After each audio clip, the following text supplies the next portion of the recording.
Hello everyone, Jak Syn here on behalf of TourFiend.com and Future Daze, and today it is another exciting episode of Artist Interviews. Today, I am sitting with Ryan and Amir of Julien-k. How you two doing today? Good. Awesome. How are you? We're happy the heat is subsiding a little bit here. It's been pretty hot. Yeah, I know. It has been really hot today. I mean, it's funny. I think the thing that's killing us the most is this damn humidity. I mean, you're looking at like 50 to like 60% humidity, and it's just like making everything slower, Yeah, and all these horrible fires too. I mean, they're just creating a lot of pollution and destruction. Terrible. It's enough to put a goth guy in shorts. Yep, here we are. That's true.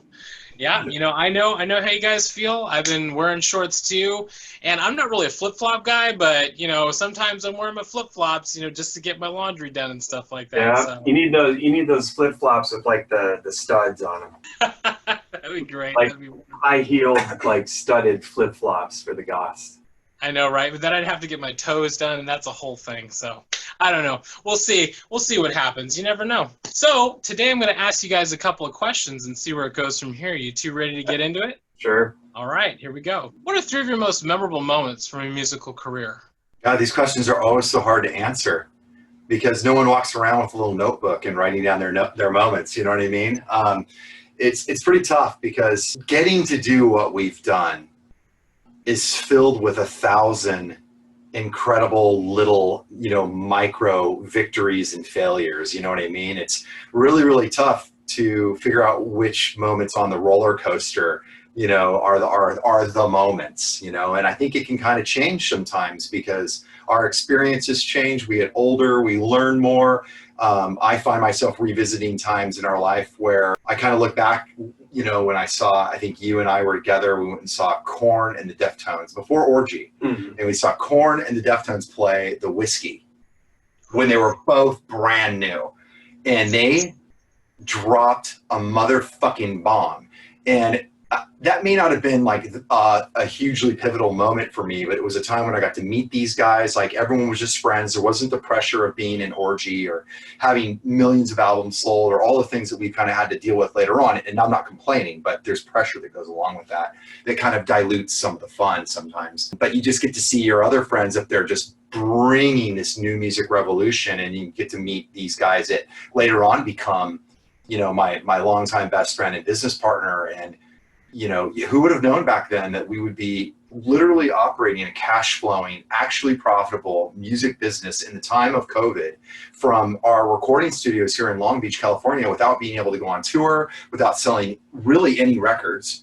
How the fuck do you make money? How do you do this? And we've been able to do it. And we were able to talk to you and do these cool things just right from here. So I think it really changes. All these moments to me are really, really cool. Yeah. Things, I mean, for me in general, I just feel so fortunate to have been able to have a career in this business as an artist, doing pretty weird stuff most of my life. All the bands that I've been in, Orgy was a commercial success, but we didn't mean for it to be that. No, and not because we weren't trying to be, but we hoped people would like it. Yeah, we hoped people would like it, but honestly, we didn't think much about it, and that's probably why, obviously, like a song like Blue Monday or something really is what allowed us to be successful, and then it opened the door for people to listen deeper into what we were doing. But, for the most part, all the stuff we've done, I feel very fortunate to have been doing this, the bulk of my life as my job to make music and produce music and record. And, so 3 moments, I don't know. It's like my whole life is a moment. Honestly, it's tough to zero in on. Because I just feel so fortunate of all the great things that we've been able to do and the wonderful fans that we have. And, it's just insane, just the whole thing to me, and it's still going. Yeah, you're right. It is still going. It's still going. It's still going strong. You're right. It is hard to pinpoint three amazing moments. You know what I mean? But what you're talking about, like your entire career has been one big amazing moment. from everything that you have done. Going back to like your earlier years, because you guys have been in bands before Orgy and stuff like that, but going back to like Orgy, that's when I was first exposed to you guys, and you know, seeing the Family Values tour. You know what I mean? Like, boom, right there. I was going to say that the first show of Family Values was probably one of those big moments too, but it was horrible. It was horrible. Yeah, that was like, that's why I didn't like say it, because I was like, that was such a terrible show. And I think we did such a bad moment job. would have been when we actually proved ourselves at that New York show, and then everybody saw like, oh my God, these guys are actually good. Loud. Yeah, these guys are actually good. We had no idea because they were just eating shit every night on stage. Or Fashionably Loud. Yeah, I mean, that was we were pretty fucking good then. I mean, there were pivotal moments, but I think just overall, I'm just feel so lucky, blessed, and grateful for everything that has happened up until this point, and hopefully will continue. Oh, I know you guys. I mean, because you guys have the creative drive that, you know, musicians and people and creatives have inside of themselves that say, you know what, I'm going to keep pushing forward. I'm going to keep doing this. I'm going to keep making this music and making this art till the day that I die. And if you can make a kid in middle school cut his shorts up, spike his hair, and make it look nice, big, and full, after seeing you guys on Family Values tour and making me walk around, you know, be like, ooh, my favorite band's Orgy. You know what I mean? Like, then you guys have done some amazing stuff. Thank you. I just had an email from a band, a friend. They actually, I think they played with us or toured some shows with us, and they were just saying they're changing their direction and that they were so inspired by all the things that we've done that they kind of want to go more in that direction. And I was like, wow, that's really cool. Glad that we could help push that along, you know, that something, you know, a new creative process for them was inspired by something that we did. That makes me feel good. Fuck yeah. Yeah, well, you know, you two have inspired a lot of other musicians out there. You really have. You guys working together on everything that you have, you know, even into Julien-k, it's like you guys have shown that you can blend the electronic music with the rock music and make it sound stylish, sexy, hip, and cool. You guys have really done that. And I think that it really does inspire a lot of generations. It sure as hell inspired me to become a musician as well. So thank you guys for that. Well, thank you. I think it's funny, this year has been obviously a really tricky year. I know it's like such a broken record to say that. I don't even want to keep repeating it because I think it just makes it worse.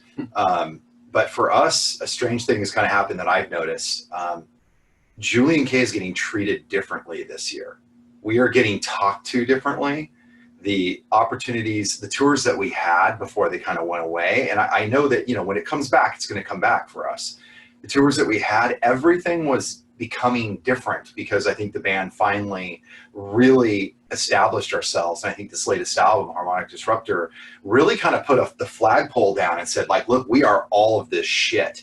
You know, and the fact that we were playing the Orgy stuff on tour and everything, I think, and doing Dead by Sunrise stuff in Europe, I think people, whatever it is that we've done for the past 20 plus years, I think all sort of came together this year. And we've just been getting a lot of really good, not just great press and all that kind of stuff, and albums been doing well, but, you know, on the back end, the people that we do deals with, the people that we need to make the band happen, have been treating us differently.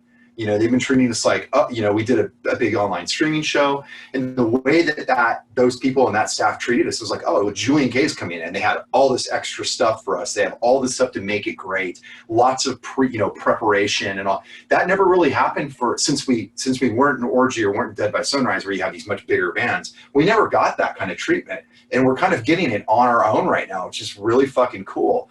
And it's not an ego thing in any way, shape, or form. It just makes me feel good. It just makes me feel like, fuck, we stuck to our guns. We kept doing this. We kept trying to make the better record every time and do something awesome for our fans. And now everyone's starting to it's just, the doors are kind of opening, is what I've noticed. And no conventional no label, no deal, no advances with all this money, nothing. We're creating our own. Fans. It's our fans. It's fucking great. It's really cool. I've been feeling pretty good about that, funny enough. Yeah, I mean, you guys have adapted really well in this situation. You know, I think a lot of us as human beings, we have adapted pretty well. I mean, me personally, I didn't think I started doing these artist interviews back in March when everything when all the shit hit the fan, and I did not expect to be up to like 70 plus episodes now. So it's like we are adapting, we are making things work as best as we can. And I saw your guys' live stream. That was freaking killer. You guys really ripped it up live. I gotta say, everything that you guys did, from, you know, just the live performance to the visual aesthetic, I mean, that was huge for a live stream. I have never seen that, you know, ever on a live stream. But you guys pulled it off, and you did an amazing job. So congratulations. Thank you. That means a lot. We really wanted to, you know, if we were going to do like a live stream type of thing, we really wanted Julien-k's to be an incredible statement, and we worked really hard to hold out and make the right choices. And then when we got the opportunity to take all the assets that were available and make sure that we got what it is we wanted and what we thought our fans would be like, oh my God, they over-delivered again, you know, and that's super important to us. I wish I could say it was like comfortable, but it's not pretty. You know, getting the stuff done is super stressful. It's super crazy. That's actually my second show sober, which is very weird, you know, to play a show with no audience and nothing going on and no noise, you know, basically playing in like virtual silence, you know, on a live stream and trying to make it, you have to really put yourself in the moment, like imagine what these songs are really like. And for it to come across the way it did, I'm happy. Like afterwards, I kind of was like, okay, I should be able to like take a couple day break. And like stop working for a minute. We've seen a lot of live streams by so many different people, and it's just, we really wanted it to be like special, a real show somehow, if that was possible, you know, to sound like the band was playing in a place and sound live, and then of course visually really have something that made it exciting, because the music is exciting. It just, but if you don't have, you know, if you can't be in the room, it takes a lot more to get it to be exciting on a, you know, on a flat screen, on your laptop or phone or whatever the hell it is. You know, it really takes a lot, and I feel very fortunate that we were offered the opportunity to do this platform with Monsters of Rock Studios, because it was just, I mean, we couldn't have hoped for anything better for that, and I'm glad that you liked it. You guys really knocked it out of the park. You know what, to me,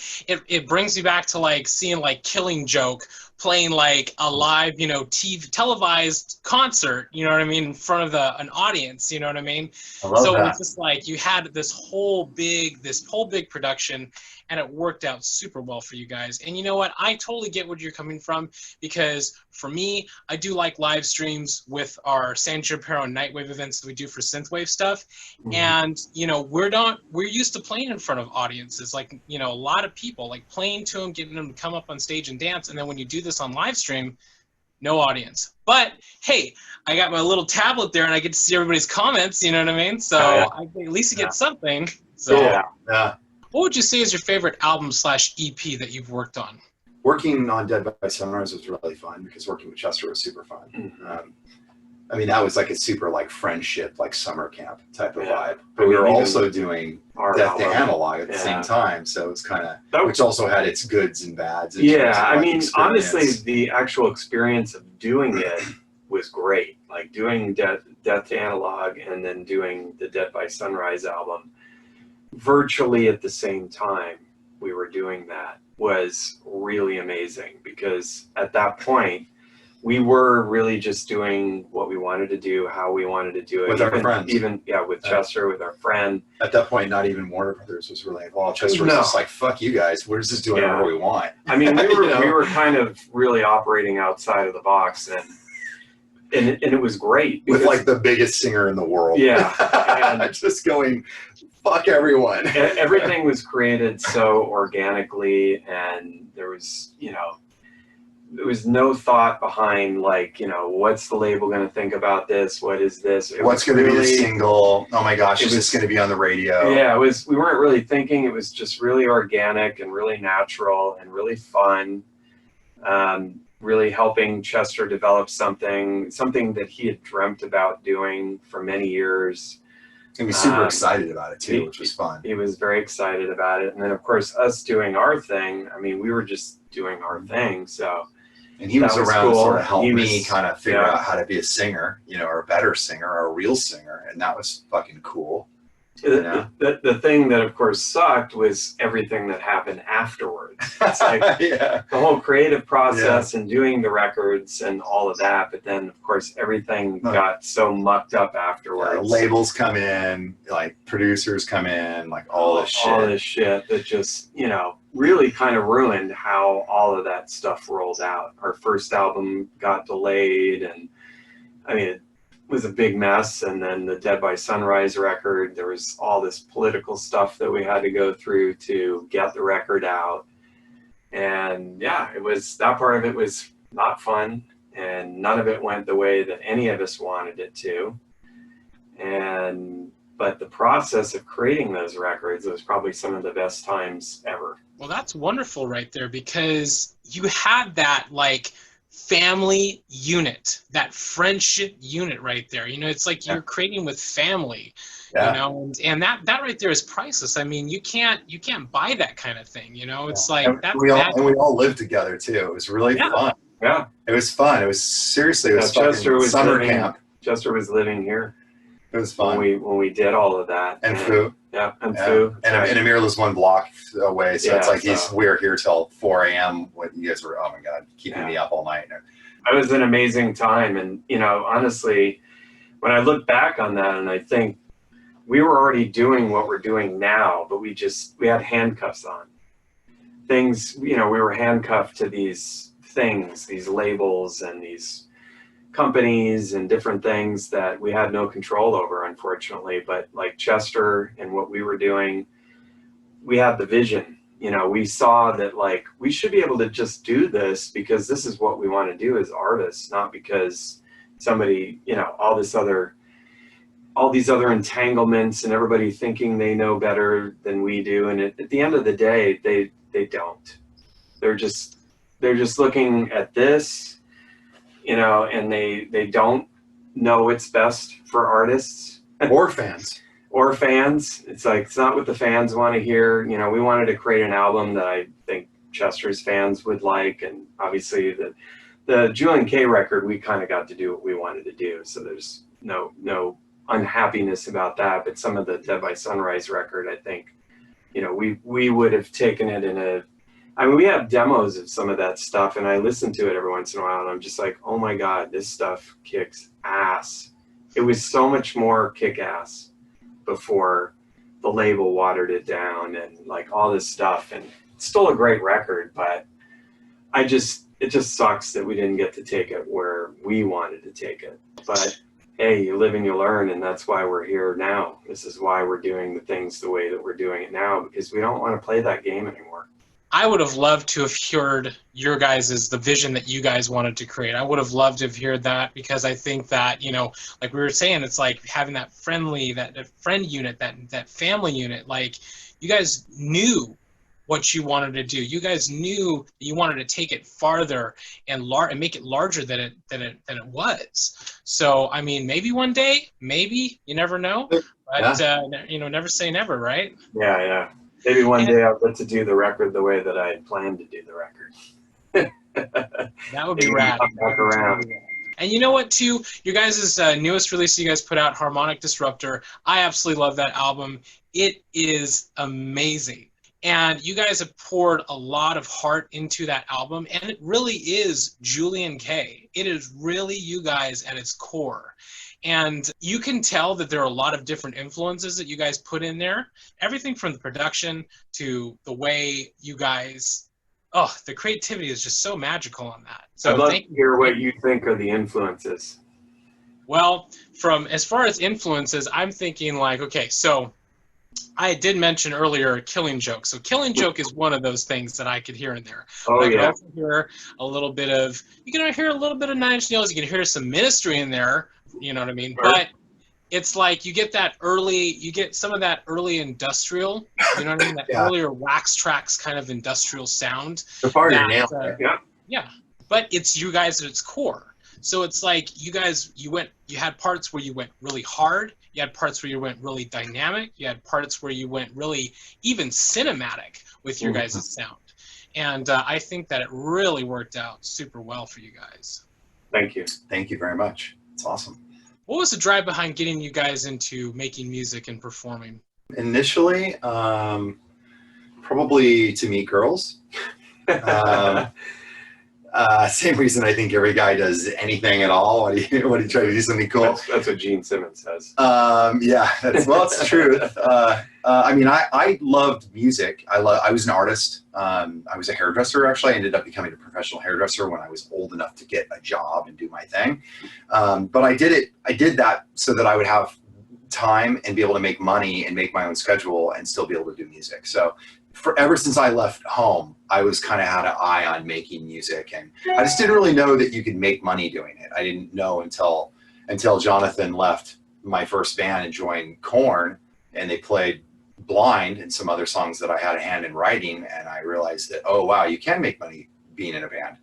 Wow. I got my first money, you know. So that's just a little before I met Amir and Jay and all these guys. But I think that I probably I think music was the natural extension for me, being kind of an artistic nerd, you know what I mean? And just starting to kind of stretch his wings and become a man and wanting to look a little weird and all the stuff that we love now. You know, I don't know what it is in me that makes me like that. I always used to say that music's my excuse for being the way I am. You know, like, I'm a fucking musician. Because why else can you act the way that I fucking act? You know, where else can we wear eyeliner and paint our nails? And, you know, it's like, I mean, I know everyone can do that and that's fine. But I mean, for me, I'm a kid from a small town. And you get your ass kicked acting and dressing the way that I dress. Not now because I can beat people up, but, you know, when growing up, it wasn't like that. But, you know, I was a musician. So I played music. So of course I'm a little on the femme side. I'm a little on the dark side. I'm a little on the, you know, it works out for me. So I don't know. I think for me, it probably started because of electronic stuff. I was very interested in electronics from a pretty young age, even pre-teen. I was repairing my mom's televisions and doing all kinds of weird stuff, and then somehow that sort of moved into music, because at that time, you know, of course I'm dating myself, but synthesis became kind of a thing. Moogs started coming out, ARPs, all these things. And so all of that was really interesting me, and it kind of pulled me into music as well. The girl thing probably didn't happen until I was about 18, and then I realized, oh shit, when I play in a band, I get chicks. Yes. So it was like this whole thing. I was like, money wasn't even, I didn't even think about money. I never thought it was going to make me money. The goal was just to get up on the big stage, get the chicks, and have all these fun toys and get to play with synthesizers. Yeah, you get to be like a nerd. Yeah. You know what I mean? It's like, yeah, it's cool. So, but then it all kind of, you know, came full circle. And I mean, I didn't make money doing music for many, many years. I don't think I actually even really started making money until I started producing and engineering and doing other bands, basically. You know, many years before that, it was always slim pickings. But once I started getting into the technical world for real, I actually started getting paid. So I thought, oh, maybe I'll just do that. But then you had to get a fucking giant record deal with Orgy. Yeah, and then, you know, the other guy that I was producing bands with, Jay Gordon, and I had always been doing music together, and then we created this project Orgy, and then Ryan joined in, and before you know it, it was just kind of like, there's something here. I knew there was something there right from the beginning. Although I was thinking I might go, you know, just the producing, engineering, and all that stuff, that band kind of came along, and I was like, you know what, I need to take this ride, because even though it was way early in the game, I saw what was coming. I had a pretty good idea. And luckily I rode that wave, because, you know, that was a good wave to ride. Yeah, you're right. Riding the wave. You know, with everything that happens in your life, you had moments. You know, when you put yourself into positions or you make yourself available to certain things, amazing opportunities will crop up. And it's up to us as artists or creative people or whatever. It doesn't matter what it is in your life. It's up to you to grab it and hold on to as tight as you can and ride it, you know, because those waves don't come along often. Nope. And I know for, you know, like what you were saying, what you guys were talking about, it's like, yes, you know, when you're younger, you want to get into a band to get some chicks, you know. I mean, when I was younger, it was like, yeah, I felt the same way. I was like, oh man, I like heavily influenced by like Cold Chamber and like an Orgy, and I was like, oh man, I would really love to start playing some music, start playing with some people. So high school came along. I was like, they were like, oh, I got friends who play instruments. Do you want to sing? I was like, yeah, sure, I'll try my hand at singing. And before you know it, opportunities, because you start opening yourself up to the world around you. And I think that if everybody does that, they will experience some really amazing things. They definitely will. I agree. I think a lot of times people, you know, the door is open and they're either afraid to go through the door or they don't see the door. You know, it's like the opportunity doors open up and some people just don't see it. It's kind of interesting. I've noticed that. And I think in my lifetime, I've noticed that I've done that as well. Sometimes just because you just don't see it. You have to learn how to see it, I guess, one. And two, the other thing is a lot of people, and a lot of times you can't blame people for their decisions, but sometimes they can't go through that door. They can't make that leap of faith to go through that door and see what's on the other side. They might be afraid, you know, and that's understandable. Some people they're just not built that way to take that risk or whatever. And you have to sometimes you have to go with your gut, your intuition. You have to take that chance and see where it takes you. Sometimes it's not good, but a lot of times it is. And you won't ever know unless you do it. They're life lessons. They're lessons. You know, if you go ahead and you go on this journey and you trip and you fall and you stumble, and it may work out, it may not, but if it doesn't work out, then you will have known, hey, at least I tried. It'll make you stronger if you fall and then you get back up and you keep going. Yeah, and you won't spend years wondering, why didn't I take that shot? Why didn't I see where that would lead? But hey, you know what? Everybody out there, do not be fearful of certain things that fall in your lap. Sometimes it's just the next step in your journey. Yeah, and it might be something you aren't looking for. That's a big one too. A lot of times it's something you're like, I don't know about this, and then you got to grab the ring. You do. Another thing too, this pandemic I think has taught us a lot of things about that. It's like we have found some interest in things that we wouldn't normally find interest in our daily life, and I think it's given us some time and perspective in our lives. Yeah, I agree. I hope it works out to be a positive thing for most people. Definitely. What are you both looking forward to accomplishing the most moving forward? Well, one, happiness. I mean, that's a big one. I think that I think when touring comes back, there's a lot of unfinished work on the table, in my view, for this band. I'm kind of dead set on coming out of this whole thing with an even bigger show than we already have, because I've kind of just decided that, you know, at some point I'm going to be dead, right? Not far from now. It's only a few years. And we don't have a whole lot of time to do something fucking awesome. Wait, if you don't have a lot of time, I really don't have a lot of time. We're really on borrowed time, and I just feel like, you know, after, you know, life is designed to be lived, and I'm still kind of trying to figure out exactly what my view right now of life is, because I have all sorts of built-in weird shit, right, that I have to kind of figure out and reframe and do all this kind of stuff. But I really do take pleasure in getting this band to present and look and perform as a statement. Like the live stream show for me, that was a big win.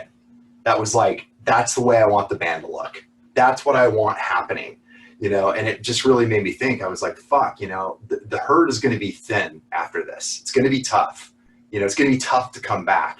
Well, what's going to be really fucking cool if we can transport people out of their existence by watching a Julien-k show, even more than we did before. So we play smaller, you know, clubs, theaters. Sometimes we play arenas and stuff like that. We're with a bigger band, but we play smaller places. We bring like a 24 light package with us anyways. We own it. We buy it. We buy more every tour.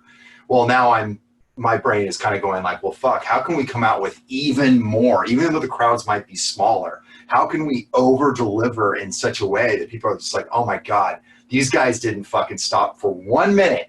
COVID hit. These motherfuckers did a new album, started this Patreon thing, did all this streaming fucking content, wrote it, you know, like created a brand new show. It's better than ever. They're one of the fucking best live things ever. That's what's in my head. That's what I want to do. So, and it feels really good to be able to try and do this on our own. No one's helping us do this. We don't have like a big record label budget. We don't have production people. We don't have anything. We're doing that. And so it sounds really fun to me. It sounds like a cool way to live. Cool. It sounds like a cool reason to get up in the morning, you know? And that's something that I want to do. And so I'm really anxious about being able to get back out there again and do that kind of stuff, because I like those days. I like getting everything to work and seeing it happen and the lights flashing and knowing that we're going to do that to an audience. I think it's fucking cool.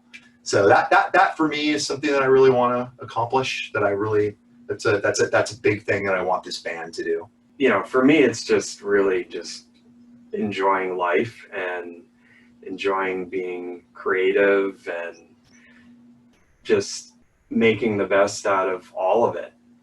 You know, not just the band or all of that. I mean, of course, I love doing all that stuff too. But for me, it's kind of everything.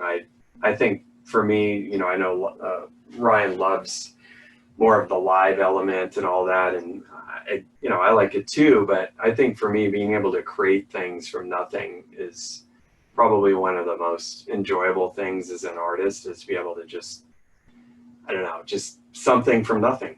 You know, you come up with something, and you know, you start with nothing and you end up at the end something that you can present to the world. It's valuable. Yeah, something you can present to the world that people relate to, no matter whether it's 100 people or 1 million people or whatever it is. That's really gratifying, and just happiness in life, you know, achieving that, you know, that's a big one for me overall, because all of it factors in, you know, your relationships, your friends, your family, your craft, everything sort of factors into that. And that's kind of the big picture for me. It's just making all of that as good as I possibly can in the time that I have left.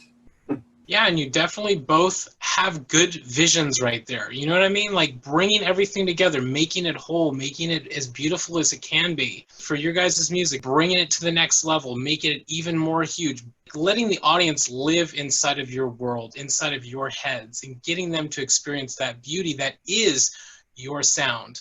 You are creating beauty through sound and beauty through the way you live your life. To both you guys, thank you for those awesome words. You said it better. You said it better.